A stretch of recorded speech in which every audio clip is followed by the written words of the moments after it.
She tried everything for migraines until her DNA revealed this.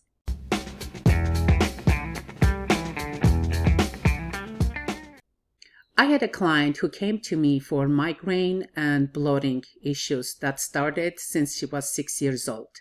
And she had tried all the regular stuff that you would think of, like food journaling, allergy testing, probably medications, and nothing gave her lasting results. So we decided to run her DNA. And one thing jumped out was one of the genes that she had, a specific genetic variant of HLA gene that made her sensitive to gluten. Now, HLA genes are part of your immune system.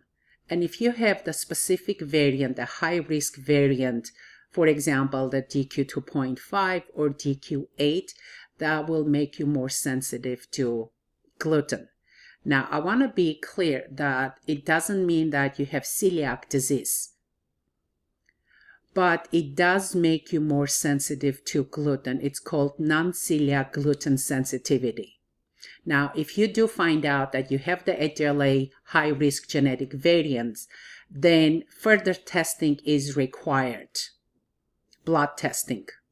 So if you do have the HLA gene high-risk variant, then even a tiny amount of gluten, consuming a small amount of gluten, can wreak havoc on your immune system. It will contribute to inflammation and lead to most likely like headaches, poor digestion, all sorts of gut issues.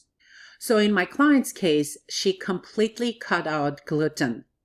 And surprise, surprise, her migraines disappeared. So could your genes be the missing piece in your pain puzzle? Look, I would love for everyone to do genetic testing because it gives you so much foundational information how and why your body functions the way it does. But before you jump in and just get on Google and try to find out who does genetic testing, please make sure to download my free PDF. I'm going to put a link in the description. It's 6 questions before you do genetic testing. Make sure to download it and be informed before you decide to do any genetic testing. Look, sometimes relief isn't about working harder, but it's about looking deeper. And sometimes genetic testing could have the answers.